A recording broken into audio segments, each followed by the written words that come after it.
beloved Boss Mike Cervera.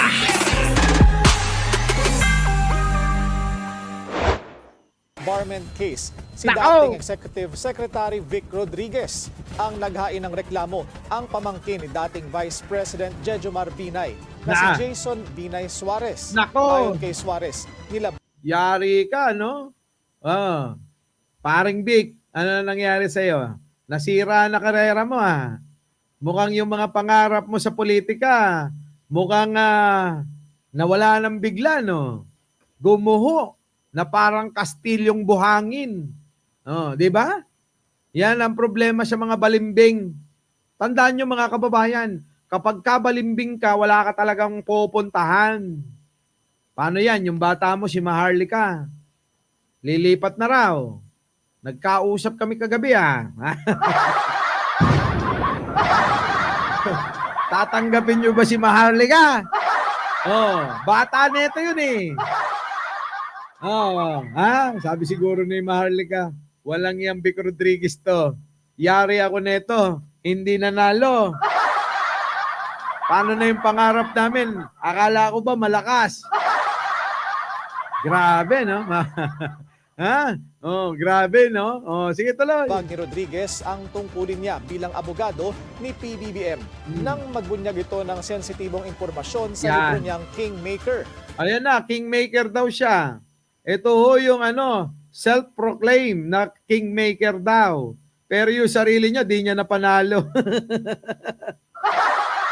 Paano naging kingmaker yun? Kung kingmaker ka, dapat kaya mong i-apply sa sarili mo. Ang tanong ngayon, bakit di ka nanalo? Ayan, muntik ka nang makalimutan ng tao. Buti pinaalala ko sa kanila. Di ba? Ito ho yun, no? Pinapaalala ko lang sa inyo, ito ho yun. Yung Vic Rodriguez, baka nakakalimutan nyo na kasi. Ito ho yung talunan. Talunan sa nakaraang halalan. Ang bilis nyo namang makalimot, mga kababayan. Yan. Malapad ang noo, yan ho yun. Kingmaker daw. Ayan, mukhang madidisbar pa. Mga kababayan ko, di ba kayo nagtataka sa mga nangyayari? Model yan ng suka. Kita nyo, naalala ka na nila. Model ka daw ng suka. Hindi ba kayo nagtataka, mga kababayan ko? Bay, parang napapariwara lahat ng mga taong taong bumabatikos kay Pangulong Bongbong Marcos. Di ba kayo nagtataka? Tignan nyo mga kababayan ko, si Roque napariwara na, kulang na lang maging baklang taong grasa. Sa susunod mga kababayan, maglalakad sa palibot ng Netherlands yan. Iikot-ikot sa building ng ICC. Tapos nanguhuli ng mga kiti-kiti. Yan ho yun. Ngayon, eto na naman, mukhang may mapapariwara na naman ang buhay. Di ba kayo nagtataka? Di ba kayo nagtataka? Ewan ko. Pero mga kababayan, kasi nakakapagtaka talaga, di ba? Naalala nyo yung isa, eto, tingnan nyo. Tapusin muna natin to. Madidisbar na ho ito. Tungkulin niya bilang abogado ni PBBM nang magbunyag ito ng sensitibong impormasyon sa libro niyang Kingmaker. Tinalakay sa libro ang 2022 campaign ng Pangulo at mga unang buwan ng kanyang administrasyon. Nagsilbi si Rodriguez bilang spokesperson at chief of staff ng kampanya ng Pangulo bago italagang executive secretary. Nagbitiw ito sa pwesto makalipas lamang ng halos 3 buwan. Ang dami mo raw kasing ginagawang katarantaduhan, sabi nila eh. Sabi pa nung iba, Vic Rodriguez, nagbebenta ka raw ng posisyon eh. Sabi pa nung iba, election time pa lang, abay kinukurakot mo na daw yung yung mga donasyon eh. Mga contribution pati eh. Totoo ba yon? Yung kasi yung mga lumalabas sa chismis, yung mga bulong-bulungan ba? Kaya ka raw natanggal. Hindi ka naman daw tatanggalin talaga ni Pangulong Bongbong Marcos eh. Kaya lang na-discover daw yung mga ganon. Kita mo? Totoo ba 'yon? Boss Mike, si Marlo ka. Maharluka-luka kulang. Uy! Ano yan? Boss Mike, parang awa mo na, wag mo na tulungan. Wag mo na tulungan si Marlica. Hindi naman ako eh. Kaya nga, dinedma ko eh.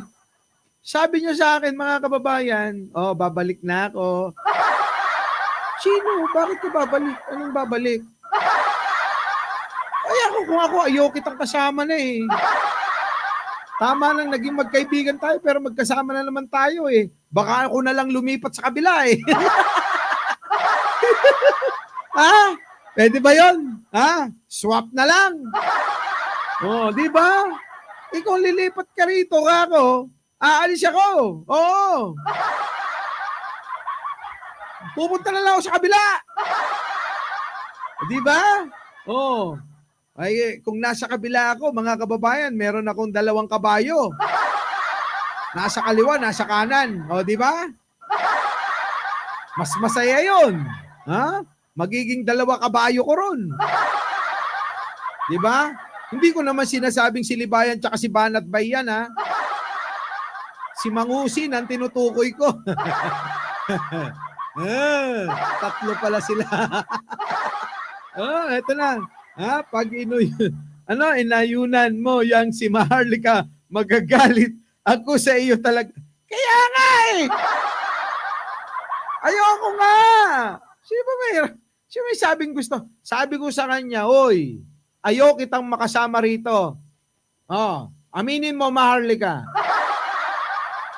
Tumawag kagabi. Sabi ko, ayokong makasama kita rito. Kung gusto mo rito, ako na lang aalis rito. Ha? Lilipat na lang ako sa iba. Di ba? Chris Ulo na lang, Boss Mike. Lumipat. Talaga, si Chris Ulo talaga pinapalipat nyo, ha? Chris siya, everlasting. Visit yung babae. Galit na galit si, Ate Rosie. Si Ate Rosie pala yun. Alam niyo naman. Ayan. Sasagutin ko ba? Iba pala. Kala ko si Maharlika na naman eh. Tumatawag, kagabi. Nagkausap kami, yun lang sinabi ko. Promise. Cross my heart, ha? Mamatay man siya. Sabi ko, Maharlika, maawa ka na. Kung babalik ka, dito, ako na lang aalis. Ayaw kitang makasama. Ganun sinabi ko. Di ba? Magulo yun eh. Di ba? Ang gulo-gulo nun. Dorothy Parker, Irene Padron. Di ba?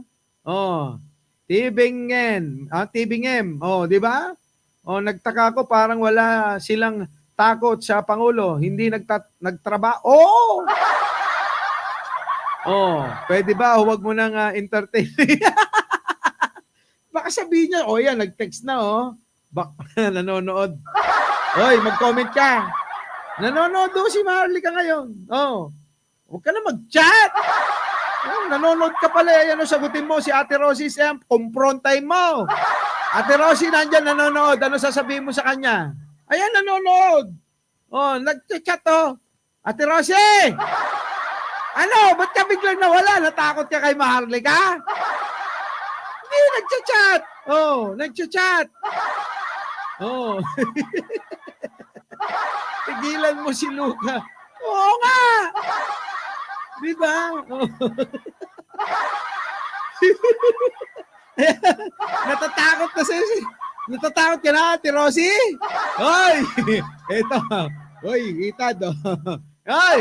Itad, nanonood eh. Hoy, Maharlika, hindi ka ba kinikilabutan? Nanonood! Chat ka pa kasi. Laging nanonood yan. Ewan ko sa'yo. Ayan, kumbinsin mo. Itad, yung mga tao. Huwag nyo na akong idadamay sa mga balik-balik ninyo. Nadidigra na ako. Makapadigra. Nadidigra na ako ng unay. Oo, mga kababayan ko. Biruin ninyo noon eh. Inaway-away ako. Oh, di ba? Tapos ngayon, wala eh. Wala akong maisip mga kababayan na makakabuti. Oo. Kung sakaling babalik si Maharlika eh. Ewan ko kung si... Ewan ko, basta hindi ako ha. Wala akong kinalaman dyan ha. Boss Mike, baka ikaw na ipahamak dyan. Wala akong kinalaman dyan. Maniwala kayo ha. Cardo, ikaw ang ano ha. Cardong tanggol dalisay. Ikaw ang saksi. Wala akong kinalaman dyan. Sinabihan ko nga. Eto. Sabi ko, pag ikaw bumalik dito, ako ang aalis dito. Di ba? Aalis ako rito. Bahala kayo. Baka tawagan na ako ni Banat Bay.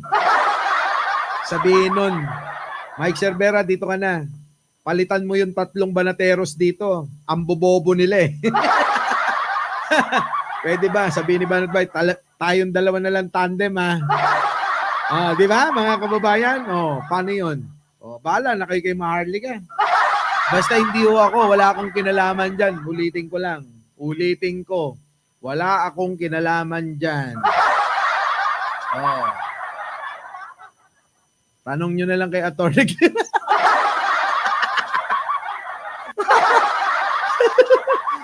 Tanong nyo kay Atty. Claire, baka alam niya. Di ba? Ewan ko. Baka si Atty. Claire, mga kababayan na may alam. Ako wala. Tumawag lang ho siya. Sabi niya sa akin, no? Ano na, Mike Cervera, naalala mo pa ba ako? Sino to? Uy, Maharlika to. Sabi ko nung, ano na, kumusta? Balita, napatawag ka. Sabi ko, bakit di mo ako pinapatulan? Sabi niya, mga kababayan, bakit kita papatulan? Totoo naman yung sinasabi mo. Mapapahiya ako sa'yo kapag pinatulan kita. Buti naman, di ba? Sabi ko sa inyo, hindi makakapatol si Maharlika kasi nga, totoo yung sinasabi ko. Ngayon, kita nyo, dumating tayo sa katotohanan. Hindi ko lang ho alam kung sino ang namagitan para makabalik yan.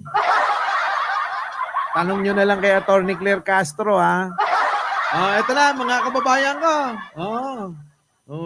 Okay lang ba? Kakampi natin si Maharlika. Comment nyo naman.